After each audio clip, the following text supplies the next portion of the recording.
आज press conference करने के लिए हमारे बीच जो है एनडीए के और भाजपा के दिग्गज नेता आलोक कुमार राय हमारे बीच मौजूद हैं। सर, ये बताइए कि एनडीए के दो उम्मीदवारों से आप असंतुष्ट दिख रहे हैं। जिस तरीके से दो उम्मीदवार महुआ विधानसभा में दौरा कर रहे हैं, लोगों के बीच जा रहे हैं, आपका कहना है कि उन दोनों से हमारी नाराज़गी है। तो क्या ये व्यक्तिगत है या सार्वजनिक तौर पर देखी जाए, या किस तरीके से नाराज़ हैं, क्या कारण है? सबसे पहले तो आप लोग के बधाई कि सुबह सुबह दुकान लगाने के लिए चले आए हैं, अच्छी बात है, इसके लिए धन्यवाद। हमको नाराजगी किसी से नहीं है, हम आज तक नाराजगी किसी से हुए ही नहीं। हम संगठन के लोग हैं,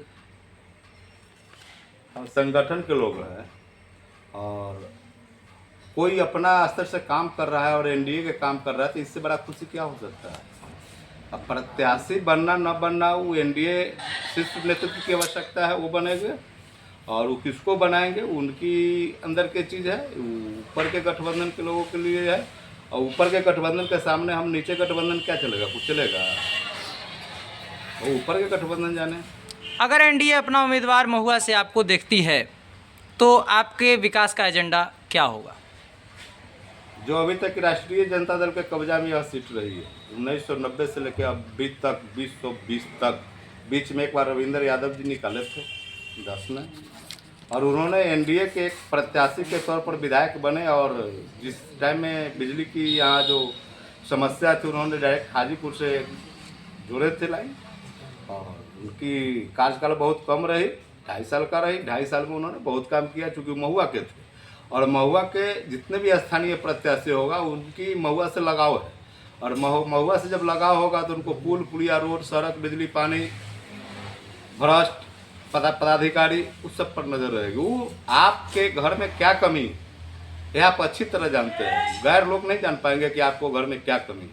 इसलिए महुआ के लोग गैर नहीं है, महुआ का स्थानीय प्रत्याशी होगा तो महुआ के कनकन से वाकिफ है, और कनकन में उस चीज़ को बखूबी और मजबूती से काम करने का काम करेगा। जनसंपर्क के दौरान और चर्चा कई तरह से हम लोगों के बीच सामने आई कि आप महुआ से बीजेपी कोटा की संभावना को तलाश रहे हैं, क्या कारण है?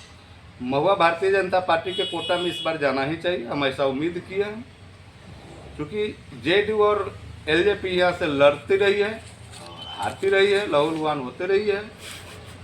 कभी न कभी यहाँ पर आके लहूलुहान होकर हताश की सामना करना पड़ता है एनडीए कार्यकर्ताओं को। और एनडीए कार्यकर्ताओं में जिस तरह से भारतीय जनता पार्टी 5 साल वर्क करती है जमीन पर रह के, भारतीय जनता पार्टी के कार्यकर्ताओं की क्या चाहत है, इच्छा है। कितनी कार्यकर्ता तो हमारी आज तक मर गए, कमल पर बटन नहीं दबा, उनकी भी मृत आत्मा भी वहाँ से याद करती है कि एक बार हम नहीं तो हमारे कुछ पुराने साथी भी कमल पर बटन दबाए महुआ में। भाजपा नेता के रूप में आपने कहीं ना कहीं बहुत जगह दौरा किया है, पूरे महुआ विधानसभा के एक एक लोगों से आप जुड़े हुए हैं, तो इसलिए एक प्रश्न यहाँ पे और भी बन रहा है कि जिस तरीके से एआईएमआईएम के प्रत्याशी जो अभी लगातार इन दिनों महुआ विधानसभा में सक्रिय हैं, कई प्रत्याशी जो है देखा जा रहा है, तो क्या उनके इस दौरे से आपके एनडीए पर कोई फ़र्क पड़ सकता है, चुनाव पे कोई असर? ये वैशाली और बिहार के तमाम जनता, गरौल में जो किसका जन्मदिन हुआ नवाब की कबाब के हुआ मुझे पता नहीं है, जिस पर फिलिस्तीनी झंडा लहराया गया था, कौन पार्टी का नाम लिया? ओवैसी के। क्या उसको वोटर कौन है, उनके कार्यकर्ता कौन है? तो फिलिस्तीनी का झंडा लहराने वाले कौन है? कल्याणपुर में एक आम गरीब हिंदू बर्फ़ बेचता है, 1000-1500 का उसको पेटी में बर्फ़ होता है, उसको बर्फ़ खा के पैसा न देने वाला कौन है? वहाँ मार फंसाने वाला कौन है? 112 पुलिस पर हमला करने वाले कौन है? फिर कहते हैं कि उसकी पार्टी का क्या गढ़, उसके पार्टी का जनाधार है, जनाधार है। 15% मुसलमान होकर भी सत्ता में हिस्सेदारी लेगा, कौन कहा यह बात आपको? अगर जो बुज़दिल हिंदू होगा वही मुसलमान पार्टी को वोट देगा। उसको देख लेना चाहिए गरौल में कितना आबादी होगा, 10,000 होगा, 5,000 होगा, 15,000 होगा। उसको साहस देखिए, एक आतंकी की तरह देश के राष्ट्रवाद के विरोध करके, देश के विरोध करके और फिलिस्तीनी का झंडा लहराए, क्या मानसिकता दर्शाता है? आप लोग को समझ में नहीं आता है, समझना चाहिए। आप लोग तो मीडिया वाले हैं, आप लोग को तो मजबूती से आवाज़ उठाना चाहिए। कल्याणपुर में क्या हुआ, महुआ थाना प्रभारी पिटा गया, चोटिल हो गया, 112 चोटिल हो गया और कितना तना के स्टाफ पिटाया होगा। कौन पिटने वाले लोग कौन है? ये आतंकी गतिविधि के लोग हैं। इसको मंसूबा महुआ में कहियो कामयाब न हुआ है न होगा। तो क्या आप मानते हैं कि जिस तरीके से कानून व्यवस्था का जो उल्लंघन किया गया वो मतलब उचित है? सुशासन की सरकार में जिस तरीके से क्या जो तमाम दावे किए जाते हैं सरकार की ओर से, यहाँ कहीं ना कोई कुछ असर पड़ता दिखा आपको? क्या बीजेपी की सरकार रहती तो ऐसा नहीं संभव था, या फिर किस तरीके से देखते हैं? बिहार में सबसे पहले मदरसा को बैन कर देनी चाहिए। मदरसे में पढ़ने वाले कुछ जाहिल लोग हैं जो पथराव किए, फिलिस्तीनी झंडा लड़ा है। मुस्लिम समाज भी doctor MBBS doctor engineer master हैं, वो झंडा नहीं तो लहराया है फिलिस्तीनी का।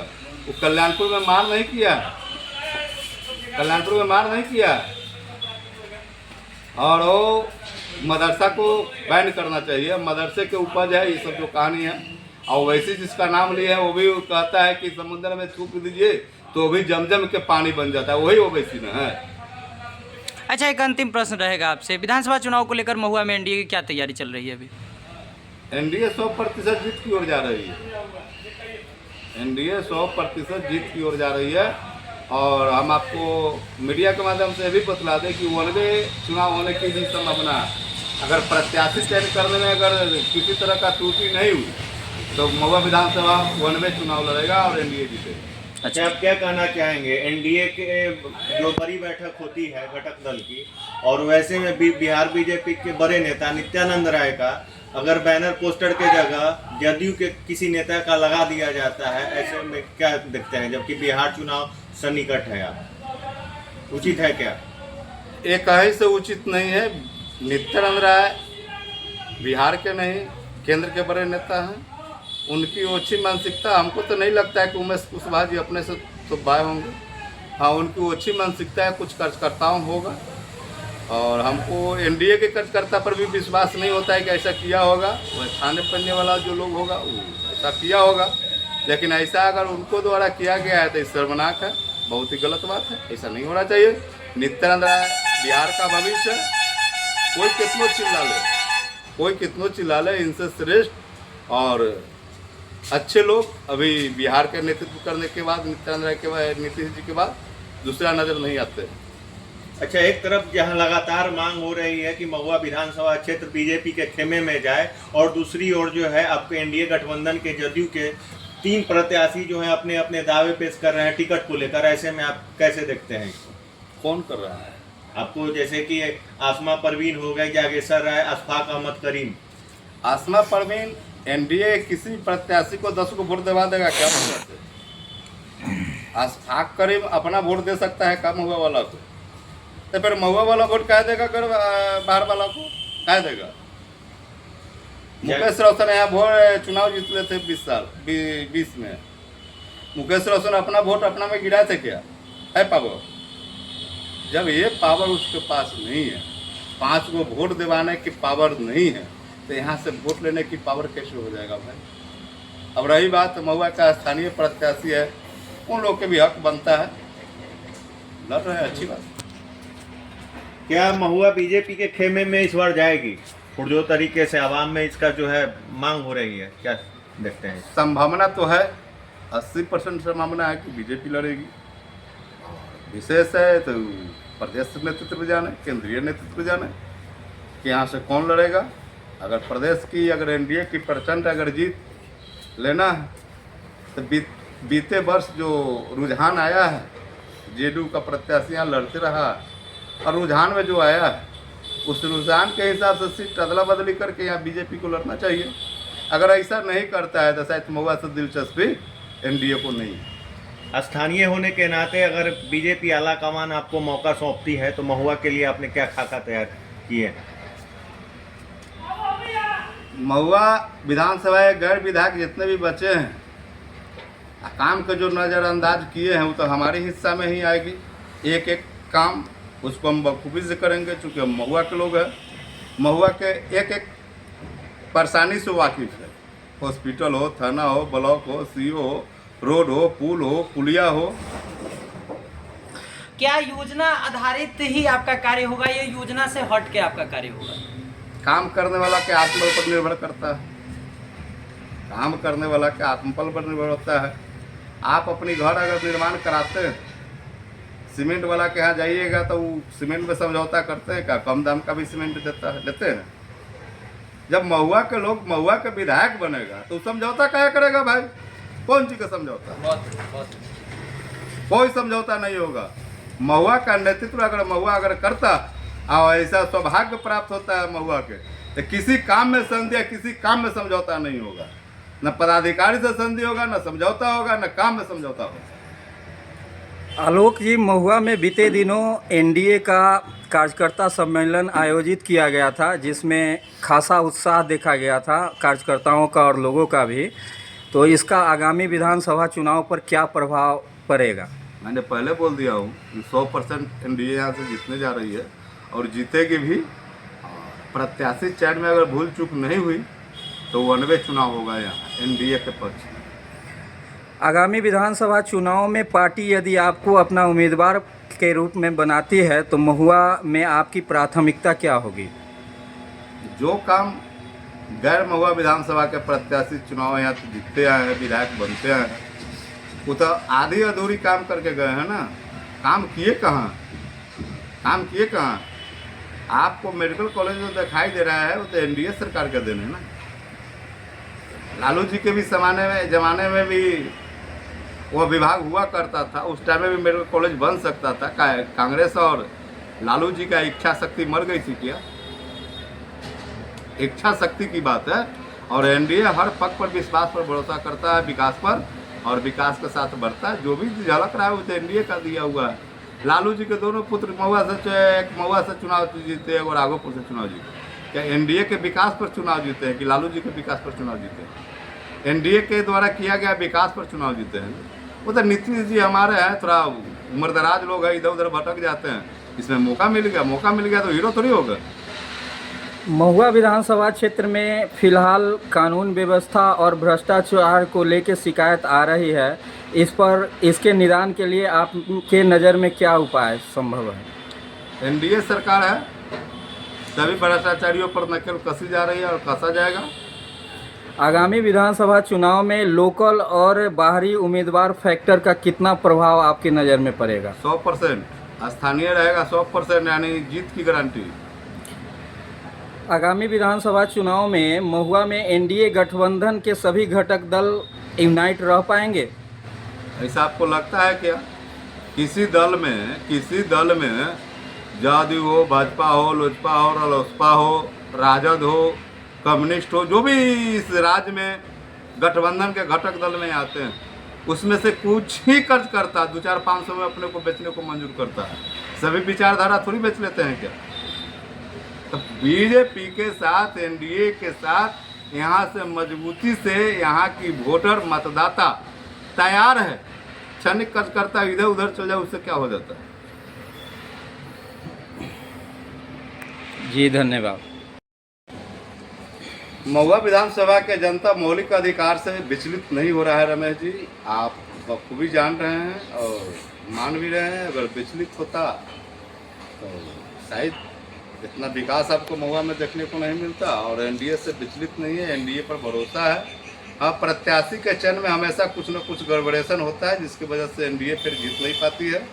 हमको विश्वास है कि इस बार प्रत्याशियों के चयन में एनडीए सतर्कता दिखाएगी और महुआ सीट जीतने का प्रयास करेंगे एनडीए। और सत्ता में हिस्सेदारी भी लगभग हमको लगता है कि महुआ जैसा टॉप 10 सीट है रहनी चाहिए। एक चीज़ देखा गया है कि मूल रूप से जो घटक दल हैं बीजेपी के साथ, कार्यकर्ताओं की जो भाग दौड़ की स्थिति बनती है घटक दल के ही साथ जुड़ते हैं, लेकिन इधर उधर कूद फान करते रहते हैं। इसमें आपका क्या नज़रिया है? समझे नहीं आप क्या बोले? नहीं समझे? नहीं। घटक दल के ही लोगों में, माने एनडीए के घटक दल के साथ बीजेपी के कार्यकर्ता ने अपना विचारधारा बदलते हुए दूसरे का समर्थन करते हैं, जैसे पिछले चुनाव में देखा गया, जिसके कारण एनडीए के कार्यकर्ता को क्षति पहुंची। पिछले चुनाव की बात एक अलग है। पिछले चुनाव अगर एलजेपी से अगर संजय सिंह जी चुनाव लड़े और उनको अगर 25,000 वोट मिला तो संजय सिंह के बल पर नहीं गिरा। वो जय श्री राम, बजरंग दल, देश के बल, बजरंग दल, वो वोट उनके साथ जुड़ा है। वो अगर कहते हैं कि हमारे चेहरा पर लोग वोट दिया है तो गलतफहमी है। ये जो मुस्लिम, देखिए मुस्लिम प्रत्याशी कहीं भी किसी भी हिंदू को नहीं भाता, चूंकि एनडीए को मुस्लिम मुसलमान जो मतदाता है उनमें महज 2-4% जो नीतीश जी के और एनडीए के कार्य से प्रभावित होकर जो मतदाता है वही उनको वोट देता। तो फिर ये तो जमीन पर देखने की चीज है। वो प्रत्याशी मुसलमान होने के कारण उनको जोड़े, जो हिंदू जय श्री राम जो वोट था उनको जोड़े जुड़ने वाला भी नहीं था। मुकेश रोशन के पछता भी नहीं था कि हम मुकेश रोशन को वोट दे दे, आरजेडी को वोट दे दे, वो पछता भी नहीं था। वही वोट संजय सिंह के जोड़े चले गए थे। एक चीज़ और बता सकते हैं, इस बार नहीं होने जा रहा, इस बार नहीं होगा। जनप्रतिनिधि भी मौलिक सिद्धांतों से कभी कभी विचलित होते देखे जा रहे हैं, इसमें आपका क्या नज़रिया है? क्या होना चाहिए महुआ के विकास के निरंतर की ओर? हम तो आपको एक और बात बतला दें, अभी 243 विधानसभा सीट पर देख रहे हैं कि जैसे मुखिया प्रखंड के राजनीति करता है और मुखिया जी मरनी हरनी बकरी के बच्चा जन्म लेने पर, भगवत खाने पर, श्राद्ध में जाने पर अपने को स्वाभिमानी समझते उस तरह के विधानसभा का प्रत्याशी कर रहे हैं। अरे चोरी हुआ किसी क्षेत्र में तो आप प्रशासन के ही टेट कीजिएगा ना। चोर प्रशासन को रोकेगा कि आप उसको दीवार काटा है, कैसे काटा, किस तरह ले गया, बक्सा के कोई देखने का चीज है? हाँ, आप विधानसभा में जाने के योग हो, आप विधानसभा की तैयारी कर रहे हो, विधानसभा के सदस्य बनने के लिए तैयार हो, आपको यही काम बचा है जो मुखिया काम करता है। ये तो मुखिया ये काम है। आखिर पंचायती राज के चुनाव, विधानसभा चुनाव, सांसद के चुनाव क्यों होता है भाई? प्रखंड की राजनीति से ऊपर उठना चाहिए किसी भी प्रत्याशी, विधानसभा प्रत्याशी को। ये मैं नहीं कहता हूँ कि महुआ के हर विधानसभा प्रत्याशी को ऊंचा उठ के देखना है। बिहार आपको देख रहा है, उम्मीद से बिहार देख रहा है कि आप बिहार के विकास के लिए आप विधानसभा चुनाव लड़ोगे और बिहार की बदहाली पर आवाज़ उठाओगे, बिहार की तरक्की पर आवाज़ उठाओगे, बिहार के शिक्षा पर आवाज़ उठाओगे, बिहार के चिकित्सा पर आवाज़ उठाओगे। आप प्रखंड में जाके आप क्या समझना चाहते हो भाई? कोई के बकरी का बच्चा मिल गया, 5,000 रुपया दे दिए तो आप नेता हो गए? जनता के गुमराह कर रहे हैं आप। आप विधानसभा के प्रत्याशी है, विधानसभा स्तरीय सोच रखिए, विचार रखिए।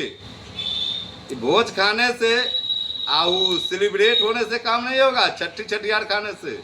आपको पूरा बिहार देख रहा है, आप सजग होइए, सतर्क होइए। आप देश का नमूना बनने जा रहे हैं। नुमाइंदा नहीं बनिएगा तो काम कौन करेगा? आपको भोज खाने के लिए जनता वोट देती है? हाँ, बकरी मरने पर 2,000 रुपया देने के लिए वोट देती है जनता? क्या बकरियों के लिए वोट दिया? अरे भाई, आप अपने आप में समझिए कि हम विधानसभा के प्रत्याशी बनने जा रहे हैं। हमको करना क्या है? जनता के बीच में जाना कैसे है? जनता से बिहार के पंचायती राज के चुनाव पर वोट नहीं मांगना है। आपको एनडीए गठबंधन द्वारा किया गया विकास कार्य पर वोट मांगना है। उस कार्य करने के लिए आपको भोज उज में जाने की आवश्यकता नहीं है। अगर जाता है व्यक्तिगत कहीं लगाव है तो जाना भी चाहिए, हम ये नहीं कहते कि नहीं जाना चाहिए, लेकिन आप इसको एकदम रसलीला बना लीजिए तो ये तो विधानसभा की तौहीनी हो रही है। अच्छा, एक इंटरव्यू में मुकेश रोशन कहते दिख रहे थे कि वहाँ पे विपक्ष तो है ही नहीं महुआ में। जब उनसे बात हो रही थी तो वो कह रहे थे कि बस चुनावी वर्ष होता है, लोग अपने बिजनेस को चमकाने के लिए, चेहरा दिखलाने के लिए आते हैं, तो हम तो 5 साल जो है जनता के बीच में रहने का काम करते हैं। ऐसे क्या देखते हैं? मैंने आपको क्या कहा? महुआ का जनता पिछले बार भूल चुक, मुकेश रोशन अगर जीत गए तो भोज या श्राद्ध खाने में पीछे हटते हैं क्या? इसलिए वोट दिया था क्या महुआ का जनता? इसलिए वोट दिया था क्या? अब रही बात बिजनेस चमकाने के लिए, तो क्या आती ब्लॉक के बड़ा बाबू हैं क्या? रोशन ट्रेवल्स किसका चलता है? रामाशीष चौक पर दादागिरी या कचरागिरी किसका चलता है? जाम कौन लगाता है? एक घटिया सोच की मानसिकता वाले विधायक है। ये महुआ में 2 मिनट नहीं टिकेगी। सिर्फ एनडीए प्रत्याशी चयन करें। एक चीज़ और बताएंगे कि महुआ हमेशा जाम से कराहता है, अभी तक इसका निदान न होना क्या कारण? नेतृत्व गलत हाथों में है। नेतृत्व गलत हाथों में है। जब थाना से, एसडीओ से, कटोर से, कचहरी से आप ले भी लीजिएगा, महीना लीजिएगा, तो आपकी बात काहे सुनेगा? काहे सुनेगा? अरे भाई, वो तो खुद के नौकर है। महुआ डीएसपी, महुआ एसडीओ, महुआ का मालिक है क्या? वो नौकर है, वो नौकरी करने आया है, बाल बच्चा के लिए रोजी रोटी कमाने आया है। आप किसी को बाल बच्चा के सुरक्षा देने के लिए आए हो विधायकों को? आप जाइएगा से नौकर से गुफ्तगू करने, मान लेने के लिए, तो आपकी बात कहाँ सुनेगा? जाम क्यों नहीं लगेगा? क्यों नहीं लगेगा जाम? इस बार महुआ विधानसभा की जनता जाग चुकी है कि नौकर से गुफ्तगू करने वाला का मतदान नहीं होगा तो नहीं होगा। हम दावे के साथ कहते हैं इस चीज। एक चीज़ और बताएंगे कि अभी जो पदाधिकारियों का जो रंग रवैया है वो भ्रष्टाचार में लिप्त है, जनता करा रही है, इससे कैसे उभरेगी? ये हमारा राज्य के लिए थोड़ा सा दुर्लभ विषय तो है। विकसित बिहार में हमारे माननीय मुख्यमंत्री जी इस चीज़ पर कंट्रोल नहीं कर पा रहे। इन पर थोड़ा सा लगता है, हमको तो नहीं बोलना चाहिए लेकिन बोल देते हैं। भ्रष्टाचार, जब भोज खाने वाला विधायक होगा, बकरी मरने पर 2000 वाला विधायक होगा, तब प्रखंड के राजनीति करने मुख्यमंत्री जी नहीं आएंगे। आपको जिसको मतदान किए हैं, जो आपको क्षेत्र का विधायक है, उसकी काम है इस हर क्षेत्र को, 243 विधानसभा क्षेत्र है, सभी विधायक अपने अपने क्षेत्र में अगर भ्रष्टाचार पर अगर लगाम लगा ले तो कल के कल भ्रष्टाचार बंद हो जाएगा। इसकी 100% गारंटी है। महुआ से जुड़े हुए एक मिनट, एक चीज़ कहा गया है कि मंत्री और विधायक ही मूल्य भ्रष्टाचार में छिपे रहते हैं, इसके पीछे कौन सा कारण हो सकता है? देखिए, जनता भी कहीं ना कहीं गलती करती है। एक होता है धन प्रिय, एक होता है जनप्रिय। जनप्रिय का मतलब होता है जनता के बीच का आदमी, और धन प्रिय का मतलब होता है धन से नेता बनना। जो धन प्रिय लोग को एक्सेप्ट करता है वो जनता के त्रुटि है या कमजोरी कहा जाएगा, कमजोर नस कहा जाएगा, कि अपना मतदान 500 और 1000 रुपया बेचने के चलते वो धन प्रिय नेता को ज़्यादा पसंद करता है और जनप्रिय के नहीं। जनप्रिय उनकी बाल बच्चा परवरिश 5 साल के लिए विधायक चुना जाता है और जनप्रिय ही कल्याण करता है। धन प्रिय अपना धन इसलिए इन्वेस्ट करते हैं कि हम 50 लाख अगर रुपया इन्वेस्ट कर रहे हैं चुनाव में तो इसको हम 2 करोड़ में कैसे तब्दील कर ले, ये धन प्रिय होता है। जनप्रिय नेता का मतलब होता है कि हम जहाँ जाए वहाँ सम्मान पाए, भूजा मिले, चौकी मिले, कुर्सी मिले, खटिया मिले या ना तो दरी मिले। जनप्रिय का ये पहचान होता है। धन प्रिय का पहचान होता है गाड़ी से टाय टाय बाय बाय, टाय टाय बाय बाय, टाय टाय बाय। उसमें अपना मुकेश रोशन विधायक भी है। मैंने इसी चीज़ को आपको ये कहा था कि जनता अपने मौलिक सिद्धांतों से विचलित होने के कारण हमने पूछा था कि अभी जो त्रिस्तरीय पंचायत चुनाव से लेकर संसदीय चुनाव तक के बीच में जो धन का जड़ छिप गया है और जड़ बन चुका है, उसको दूर करने का कौन सा विकल्प हो सकता है? देखिए रमेश जी, विधानसभा और लोकसभा जो चुनाव होता है इसमें धन का प्रयोग नहीं होना चाहिए, किसी दल के माध्यम से नहीं होना चाहिए। और जो धन का प्रयोग करता है वो आपको क्षेत्र का विकास नहीं करेगा। किसी प्रकार से एन क्रेन में वोट ले लेगा, चला जाएगा। आप मौलिक अधिकार, थाना वाला आपको FIR नहीं ले रहा है जबकि आपका क्षेत्र का थाना है, आप उस क्षेत्र का जनता है और उस नौकर पर आपकी पकड़ नहीं है। कहीं ना कहीं आप अपना अधिकार खो दिए। थाना है क्या पावर, थाना के क्या पावर, नौकर के क्या पावर कि मालिक के FIR न ले, आवेदन न ले, क्या पावर है उसके पास? इसके पीछे एक कारण हो सकता है कि जनप्रतिनिधि का पदाधिकारियों पर पकड़ न होना। जनप्रतिनिधियों के पदाधिकारी पर पकड़ न होना, ये तो दुर्लभ चीज़ आप बोल रहे हैं। लेकिन हमको तो 243 में ऐसा नहीं लगता है। 20-25 होगा जो जनप्रिय होगा ना, तो बाद बाकी तो धन प्रिय। हमारे स्वास्थ्य मंत्री को भी दौड़ा के भगाया गया है रोड़ा डंडा से। एक राजद के विधायक के गिरवी बना के रख लिया गया है। एक श्रवण कुमार है नालंदा को, उनको भी दौड़ाया गया है। भाई आप 20 साल से मंत्री हो, 20 साल से सत्ता में हो, आपको जनता क्यों रगड़ रही है? आप धन प्रिय बनना चाहते हो, धन प्रिय हो तो जनता तो चहटेगी ही ना। अभी और खेल होगा, आने दीजिए चुनाव। एक मिनट, जनता अगर जाग गई तो एक भी धन प्रिय के नहीं बर्दाश्त करेगी। आने वाले समय में पंजाब की स्थिति देख रहे हैं, पंजाब की स्थिति देख रहे हैं। आने वहाँ वाले के शासक गलत है, वहाँ के नेता गलत है, आज डूबा ना पंजाब। आने वाले समय में क्या जनता अपने नेता को पहचानने में विलम्ब करेगी, या उस पर जो समझ में आए कि यह हमारे विरुद्ध है, क्या उसके विरुद्ध आंदोलन छेड़े? 75% जनता धन प्रिय को नहीं चाहता, वो जनप्रिय को चाहता है।